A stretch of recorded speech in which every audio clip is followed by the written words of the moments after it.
Imagine acordar todos os dias em um país onde o banco cobra para você existir. Cobrança para abrir conta. Cobrança para manter conta. Cobrança no cartão. Cobrança que ninguém entende direito. Agora imagina passar por isso e, quando finalmente tentar entrar no sistema, ser simplesmente ignorado. Foi exatamente isso que aconteceu com um jovem colombiano recém-chegado ao Brasil. Ele tentou abrir uma conta. Não conseguiu. Tentou de novo. E nada. Esse momento de humilhação custaria bilhões aos maiores bancos do mundo e mudaria a vida financeira de mais de 100 milhões de pessoas. Essa é a história do Nubank. E ela começa muito antes do primeiro cartão roxo existir. Hoje, o Nubank vale mais de 300 bilhões de reais. É o maior banco digital do mundo fora da China. Tem mais de 100 milhões de clientes só no Brasil. Está presente no México, na Colômbia, nos Estados Unidos. Warren Buffett, o maior investidor da história, apostou nele. E a cor roxa virou símbolo de liberdade financeira para uma geração inteira. Mas ninguém acreditava nisso em 2013. Ninguém. A ideia parecia exagerada. Um banco sem agência, sem anuidade, sem gerente mandando em você? Para muita gente, isso soava impossível. Então, como é que um colombiano, que mal falava português quando chegou, construiu uma das maiores fintechs do mundo? A resposta começa em Medellín. David Vélez nasceu em 1981, em Medellín, na Colômbia. Crescer ali nos anos 1980 significava viver num ambiente pesado, marcado pela violência e pela incerteza. Mas a família dele era de comerciantes. Gente trabalhadora. Gente que entendia o valor de construir alguma coisa do zero. Desde cedo, David parecia não aceitar respostas prontas. Era o tipo de criança que queria entender o porquê das coisas. Por que o dinheiro funciona assim? Por que tanta gente fica de fora do sistema?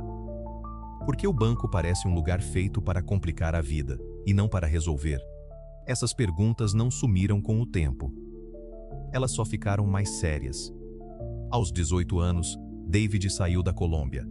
Depois de estudar engenharia industrial na Universidade de Los Andes, foi para Stanford fazer MBA. Ali, teve contato com um ambiente que pensava tecnologia, escala e mercado em outro nível. Mas, enquanto muita gente olhava só para os Estados Unidos, ele olhava para outra direção. Olhava para a América Latina e via um continente enorme, subestimado, cheio de problemas mal resolvidos. Ele enxergava uma oportunidade que quase ninguém estava vendo. Só que enxergar não basta. Na prática, era preciso ter coragem para largar uma vida confortável e começar do zero. E foi aí que a história virou. Depois de Stanford, David foi trabalhar na Sequoia Capital. Para entender a importância disso, basta dizer que a Sequoia investiu em empresas como Google, WhatsApp, YouTube, Airbnb e Instagram.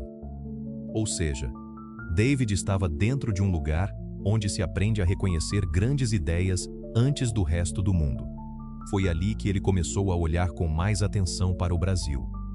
E o que viu foi estranho. O sistema bancário era concentrado, caro e pouco amigável. Poucos bancos dominavam quase tudo. E para o cliente comum, o resultado era sempre o mesmo: tarifa alta, crédito caro e atendimento ruim. Num cartão de crédito, os juros podiam passar de 300% ao ano. Para David, isso não era só um problema.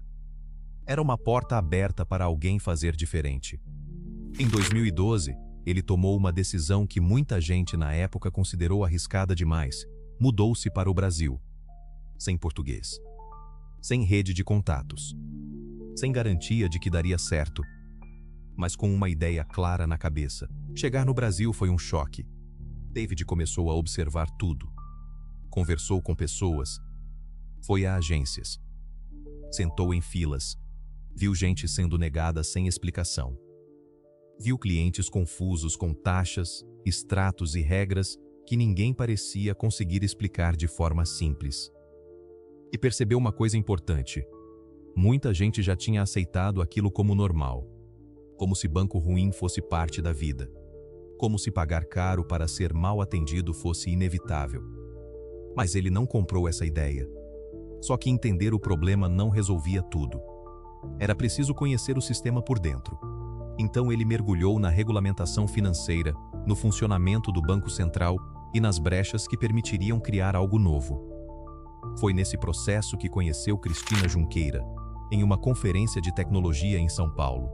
Ela vinha de uma grande instituição financeira, conhecia o setor de perto e também enxergava os limites do modelo tradicional. Quando ouviu a ideia, percebeu que aquilo podia ser grande de verdade.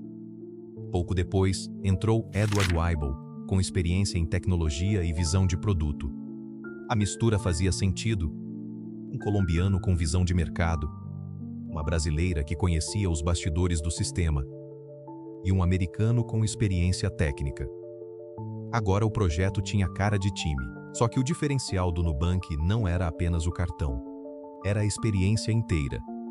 Enquanto os bancos tradicionais pareciam criar obstáculos, o Nubank tentou fazer o contrário.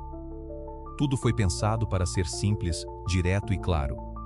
No app, o cliente entendia rapidamente quanto gastou, quanto devia e quando precisava pagar.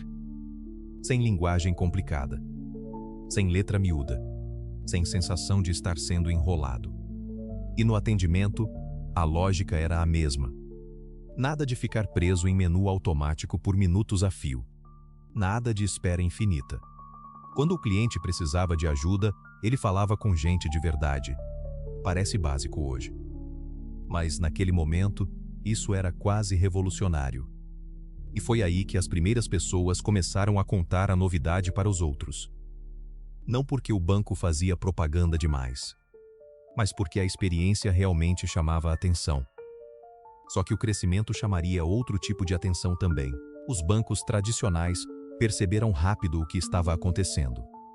E não gostaram. Quando uma empresa nova começa a ganhar espaço num mercado tão concentrado, a reação quase nunca é amigável. Vieram dúvidas, pressão e tentativa de enquadrar o Nubank em uma estrutura regulatória que ainda estava sendo construída. Houve momentos de incerteza real. O Banco Central exigiu ajustes. A operação precisou se adaptar. E, para uma empresa jovem, qualquer mudança desse tipo podia travar tudo. Como se não bastasse, o país entrou em crise. A recessão afetou o consumo, o crédito e o humor do mercado. Para uma startup financeira, aquele era o pior cenário possível. Só que, em vez de recuar, o Nubank fez o oposto. Ajustou o produto. Melhorou o atendimento. Aproximou-se ainda mais do cliente. E foi justamente nessa fase difícil que a marca começou a se diferenciar de forma definitiva. Sem verba para publicidade pesada, o Nubank precisou ser criativo. Em vez de comprar atenção, criou desejo. Em vez de anunciar para todo mundo, colocou o cartão numa lista de espera. E isso mudou tudo. As pessoas queriam entrar. Queriam ser convidadas. Queriam receber aquele famoso cartão roxo. O que era para ser apenas um produto virou símbolo. Virou conversa de grupo. Virou status. Virou coisa que as pessoas faziam questão de mostrar. E o mais interessante é que a marca cresceu muito porque o próprio público passou a falar dela. Além disso, histórias de atendimento humano começaram a circular. Gente que recebeu uma resposta atenciosa. Gente que ganhou um gesto simples, mas inesperado. Gente que finalmente sentiu que estava lidando com uma empresa que respeitava o cliente. No mercado acostumado à frustração, isso bastava para virar notícia. E aí a escala começou. Com o crescimento, vieram também os grandes investidores.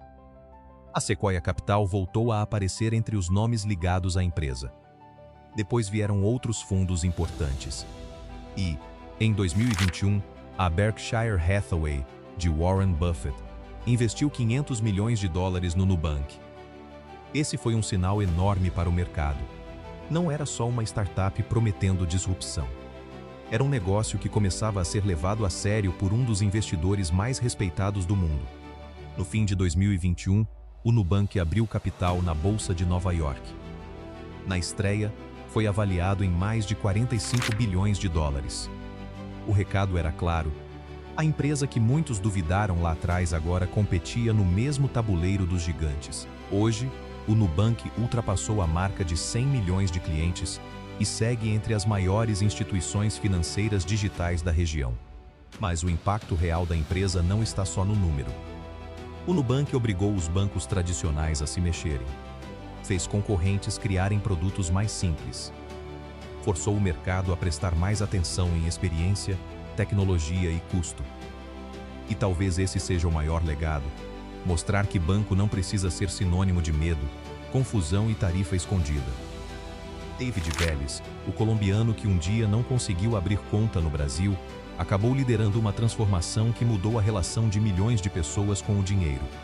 No fim, a pergunta que move essa história continua simples: por que precisa ser tão difícil?